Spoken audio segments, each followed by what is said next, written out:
Sa panahon ng Semana Santa, marami ang kumakapit sa panalangin at umaasa sa himala. Gaya ng matandang babaeng ito na hindi makapagsalita mula nung na-stroke. Pero isang kakaibang paraan ng panggagamot ang ginawa sa kanya. Ginalaw-galaw ng albularyo ang kanyang tenga. Kinalikot ang kanyang bibig. At hinila-hila ang kanyang dila. Ilang sandali lang, Guwapo.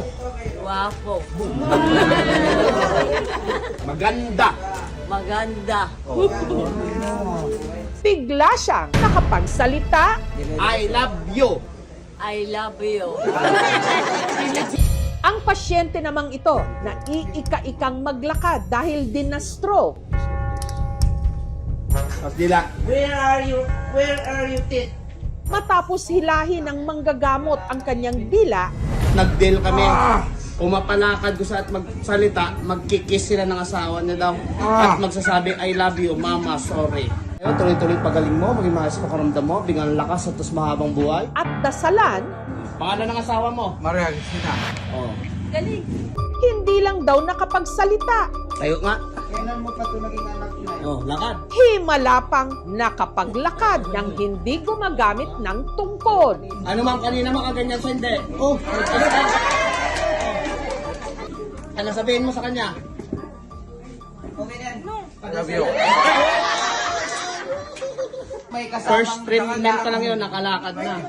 Ang nagpapasalin-salin dila ngayon na may kakayahang magpagaling ng mga na-stroke ng isang albularyo, Pangalan? Dante.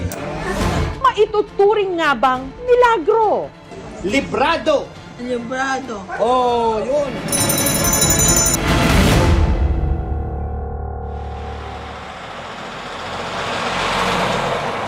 Wapo. Ang stroke patient na nakapagsalita, ang 70 anyos na si Rosemary mula San Jose, Batangas. Tuwan-tuwa ako at ako makakapagsalita na. Maayos na ako makakapagsalita. Na-stroke si Rosemary nito lang Enero. Sa diabetes niya. Pero ano lang, mild lang siya. Hindi po siya makatayo, hindi po siya makapagsalita. Gayon lamang siya. Hindi namin maintindihan. Pag may kailangan siya, gaganon lamang siya. Nagme-maintenance po. Napacheck up na po namin siya sa ospital. Lumala po siya. Hanggang sa dinala siya sa isang manggagamot na napanood nila online. Sabi ko, hanggat hindi ako ang nakakakita at nakakapatunay, hindi talaga ako naniniwala.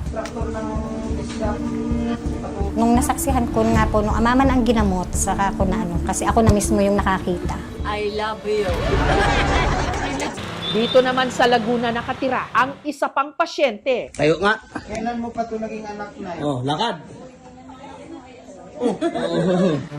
Ang mister ni Maria na si Gilberto na na-stroke daw nito lang nakaraang buwan. Inabot ng 234 yung blood pressure niya. Hindi talaga siya makalakad, no? Yung words niya, hindi talaga niya mabigkas. Dahil kapos, hindi raw nila naipagpatuloy ang gamutan ni Gilberto sa ospital. Manalangin, aayos ka pa. Sa halip, lumapit sila sa albularyo na nag-viral. Pangalan? Boy. Oh. Pangalan ng asawa mo? Maria Cristina. Oh. Galing. Nakapagsalita na po ako. Pinalakan niya ako. Tayo nga. Kailan mo pa ito naging anak na? Oh, lakad. Nagulat ako eh. Nung pagtayo ko, nakalakad ako. Hindi na ako ninalayan. Diba? Hindi man diretso totally, pero yung dating baluktot, makakapagsalita talaga. Ang manggagamot na di umano nakapagpagaling sa stroke patients na sina Rosemary at Gilberto, si Ken na nagpapakilala bilang Warrior of God.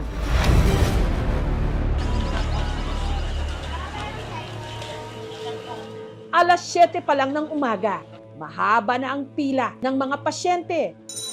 Sa bahay ni Ken sa Batangas, karamihan sa mga nakapila na stroke. Na mag-stroke po kasi yung asawa ko. Nakikita ko lang din po sa online. Kaya yun, sumubok din po ako. Subok lang kung may gumaling. Hindi naman masama maniwala eh. Diba? Sa dami ng pasyenteng gustong magpagamot kay Ken, inilista nila ang mga pangalan sa logbook. Melissa! Pasok po. Telma! Pagpatak ng alas 9 ng umaga, lumabas na ang kanilang pakay. ang manggagamot na si Ken. In the name of the Father, of the Son, and the Holy Spirit. Amen. Manalangin sa Panginoon Diyos, may mayos ng lahat. Ang pasyente po natin, umaabot po ng 300, 400 araw-araw. Tatapos po akong sobrang dami na talaga, alas 11 ng gabi. Ito po ay Quadrabel. Ginagamit kong cleansing sa mga baklas na sakit. So ito pong baston po ay yan. Bawat po tipak po niyan ay may dasal po yan. So pagsama-sama po, mas powerful ang ginamo at mas mabilis po maging maayos. Ang pinakamakapangyarihan daw sa kanyang mga instrumento, ang medalyong ito na pamana pa raw ng kanyang lolo. Dala ko po lagi proteksyon sa pangkalahatan. Kabilang sa mga pumila nung umagang yon, ang lolo't lola ni Zik na sina Marino at Lisa na parehong na-stroke. Almost 3 weeks na po siyang na-stroke. Kasi problema ko, ma'am, na makalakad ako. Kasi kung hihintayin pa namin yung therapy niya, baka biglang lumala. Kaya nag-take risk po kami pumunta rito. Unang sinuri ni Ken si Lolo Marino dahil hirap siyang maglakad, inakay pa, papasok. 1, 2, 3.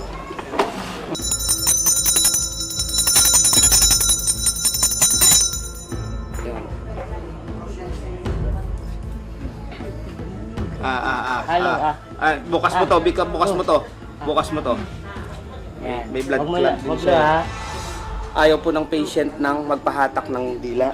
Hindi po natin pipilit yan kung ayaw ng pasyente. Sinubukan siyang palakarin. Inhale. Exhale. Sige po, lakad po tayo. Yun po. So kanina po, hindi po yan makalakad ng walang alalay at tungkod.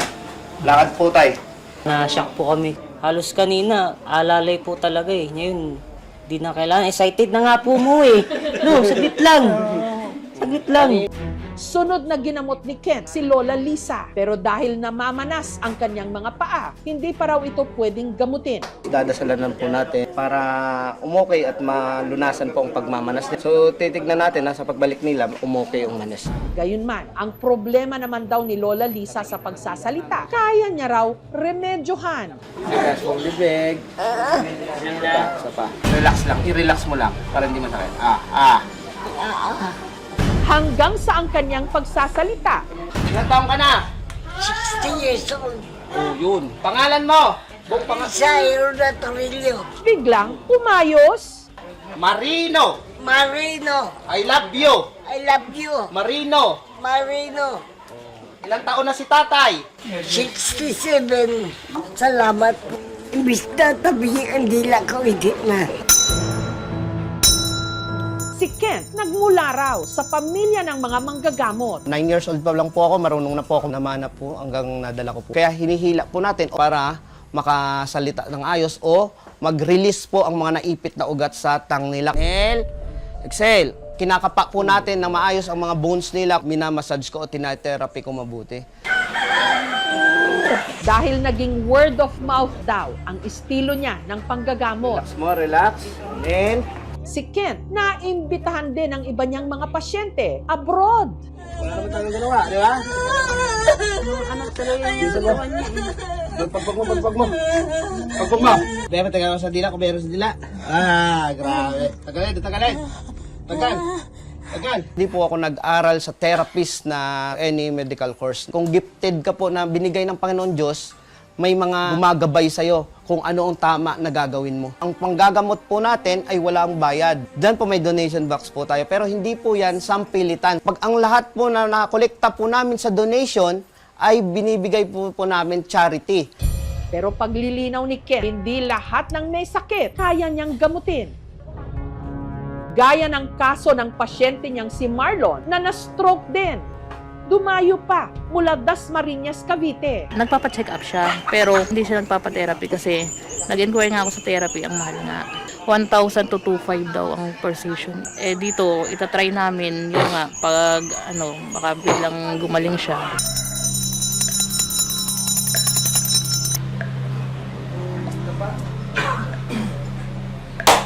Pero matapos hila-hilahin ni Ken ang dila ni Marlon, Guwapo! Guwapo! Mga hindi pa rin ito nakapagsalita. May damage po siya sa papunta sa brain niya. Kahit hilahin natin itong hilahin ng dila, hindi po ito makakapagsalita kasi maaayos naman po yan, pero sequence po o set by set po. Wala pang nabago. Kahit wala pang kasiguraduhan, babalik pa rin kami. Ngunit posible nga bang magamot ang mga taong na stroke sa pamagitan lang ng paghilot at paghila sa dila? Labas mo nga dila mo. Yun, umaba na. Yung procedure ng paghihila ng dila, pagmamassage ng jaw, hindi siya makakapag-improve ng pananalita mo. The brain recovers on its own. We call it a neuroplasticity. Pwede kang mag-improve. Practice ka lang magsalita. Tayo nga. Kailan mo pa ito naging anak na? Oh, lakad. Yung massage, I really doubt na it will cause a big improvement on walking. Na baka parang na-boost lang yung isip nila na you're healed or you're cured, maglakad ka na, magsalita ka na. So parang placebo, pero yung real recovery ng stroke, hindi siya in an instant. Paalala ng mga eksperto, ang pamamaraang ito, napaka-delikado. Kasi yung tongue natin, maraming blood vessels yan, madaming nerve. Pag nahila mo ng malakas, pwedeng mag-bleed, pwedeng mamaga yung tongue, o yung mga nerves ma-deactivate, hindi ka na makakalasa. And sa paghihilot naman, if you don't know the anatomy, pwede kang magka-dislocation, fracture, muscle inflammation, injury. Kung gusto mong mapabilis yung recovery sa stroke, maganda ring mag-consult sa physical therapist, sa speech therapist. Respeto din po tayo sa mga doktor po natin at sa mga eksperto natin kasi pinag-aralan din po nila yan. Pero ako bilang isang faith healer po, alam ko po at sapat na po sa akin ang gabay ng Panginoon Diyos. Poverty may be one because of the notion na iniisip nila mahal magpa-ospital. Kung limitado man ngayon ay unti-unti nating palalawakin ang serbisyong medikal, lalo na sa rehabilitation.